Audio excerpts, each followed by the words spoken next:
Hello everyone, welcome to Social Justice. Let's begin. The click of the handcuffs rang out, dry and sharp, like a gunshot in an almost silent street. "You're resisting arrest," the white officer growled, tightening his grip around the woman's wrist.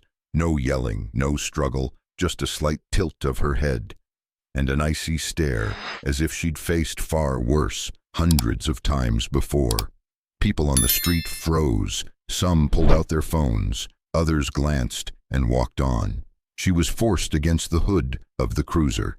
The windshield reflected her calm face, her brow uncreased, her chin steady. No uniform, no medals, no name tag, no rank, no insignia. Just a woman of color, hair tied up neatly, petite frame, wearing a long coat and dark slacks.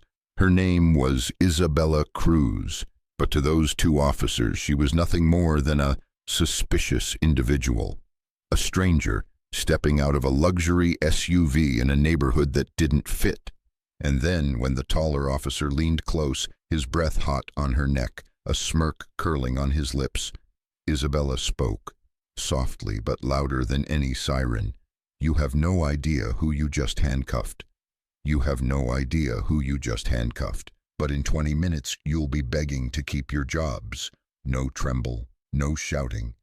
Isabella spoke like she was reading a memo. Cold, precise, weighted. The officers paused. One laughed, the other shook his head. They'd heard lines like that before, from scared, desperate, or defiant people. But Isabella wasn't like anyone they'd cuffed before. She didn't just know who she was. She had once commanded people with far more power than them. Less than 24 hours ago, she was in a windowless room on the eastern edge of Warsaw, reviewing the emergency defense grid of an allied nation. She had flown straight to Washington under a classified itinerary, stopping only for a quick coffee at a small café in the old neighborhood, a place she once frequented as an intern. Just a few minutes and a cup of coffee, but sometimes a few minutes is all it takes for a system to show its cracks. Isabella Cruz was no ordinary citizen. She was the Deputy National Security Advisor, a top strategist at the Pentagon. She wasn't used to bowing, and she definitely wasn't used to staying silent when disrespected. So in that moment, pressed against a cold hood beneath the eyes of men who saw only a profile, she returned to who she truly was. "I won't ask," she said calmly. "I'll simply inform. And the next voice you hear won't be mine." They had their eyes on her the moment she arrived. A black SUV, sleek, spotless, with a government rental plate, pulled up in front of the café. The door opened and a woman of color stepped out. She moved slowly, quietly, as if there was no rush, because there wasn't. Nothing unusual, nothing suspicious. But to the two officers parked across the street, a black woman driving a car that nice was already reason enough. "Car doesn't look like it belongs here. Matches the description from this morning. We should check it out." They didn't shout, they didn't swear, just polite little phrases wrapped in just enough legality to be hard to challenge. Phrases Isabella had been hearing since childhood. When she stepped out of the café, coffee still warm in her hand, they were already there. One blocked the front of her car, the other approached, hand resting casually on his holster. "Is this your vehicle, ma'am?" "License and ID." "Where are you headed?" The words were polite, but their eyes weren't hiding anything. Isabella placed her cup on the roof of the car, reached for her wallet. No rush, no fear, but it was her calm that irritated them. "You don't seem cooperative. You're being difficult."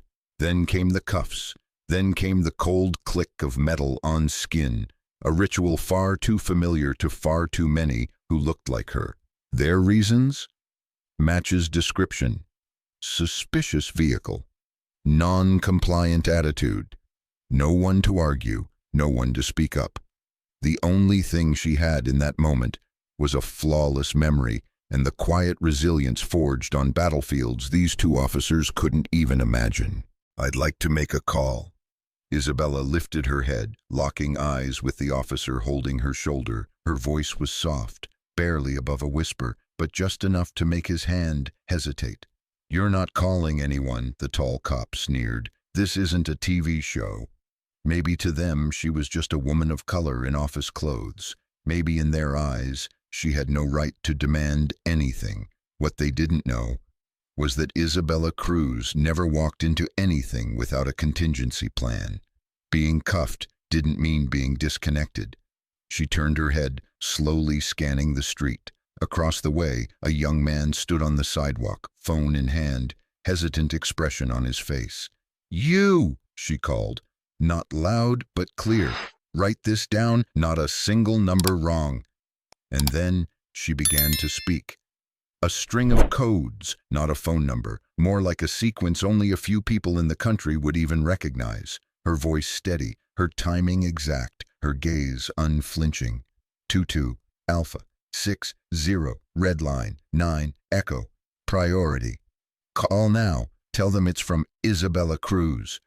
The young man hesitated, but his fingers moved, trembling, as if some deeper instinct told him this wasn't normal. In Isabella's mind, everything was already in motion. The emergency response protocol she'd rehearsed hundreds of times in high-level Pentagon drills had just been triggered. This wasn't her first time in a paradox, but this time the officers had no idea they'd just stepped into the dark. The phone was pressed to the young man's ear. The code she'd just recited echoed in his head like a drumbeat. 2 rings, then silence. A low male voice answered, steady and unmistakable. "This is a secure line. Department of Defense. Verify command sequence." The air froze. The 2 officers stiffened. One furrowed his brow, the other took half a step back. Some primal instinct screaming, "Something is very, very wrong." Isabella said nothing. She simply tilted her head, lifted her chin, and spoke. No title, no preamble, no emotion. "This is Isabella Cruz. I have been unlawfully detained by 2 officers. Badge numbers 4827 and 5193. I am requesting immediate verification of their legal authority to act, and I am initiating a priority-level response protocol." No shouting, no panic, just words chosen like weapons, released with deadly timing. For the first time, doubt crept into the officers' faces, not because of her name, but because of how quickly it was accepted on the other end. And then, the thing they feared most happened. The radio on their shoulders crackled. An urgent burst of encrypted static, followed by a sharp, commanding voice. "All units in Arlington sector, cease activity. Repeat, all units, stand down immediately." This was no longer personal. This was no longer a routine stop. They had triggered something far beyond their clearance, and now the machine was responding. The siren in the distance was different. Lower, heavier, deliberate, not rushed. A black SUV glided around the corner, its lights sweeping across the wet pavement. Windows tinted, no civilian plates. Anyone who'd ever been near a federal agency would know what kind of vehicle that was. The 2 officers glanced at each other, clearly wondering the same thing, but neither dared to say it out loud. One's hand instinctively moved away from his holster. The other stepped back, as if being near Isabella now was a dangerous thing. The rear door of the SUV opened. A man in a dark suit stepped out. No urgency, no raised voice, just a quiet presence, with a gleaming badge catching the light. He didn't ask for names, didn't bark commands. He looked once, just once, at the 2 officers, and it was like he'd already read the entire report they hadn't written yet. Isabella said nothing. She simply gave a slight nod, and the cuffs were removed. Click. But this time, it wasn't to restrain, it was to release. Her wrists met softly. No rubbing, no glare, no revenge. She just stood up, straight, like a line of command. "They've heard enough," Isabella said to the man in the suit, "but I want to leave a mark." Her voice was gentle, but in the heavy silence, everyone heard it. Isabella adjusted her sleeve, a simple gesture, but deliberate. She walked over to the phone, still clenched in the young man's hands. The screen still lit, the line still open.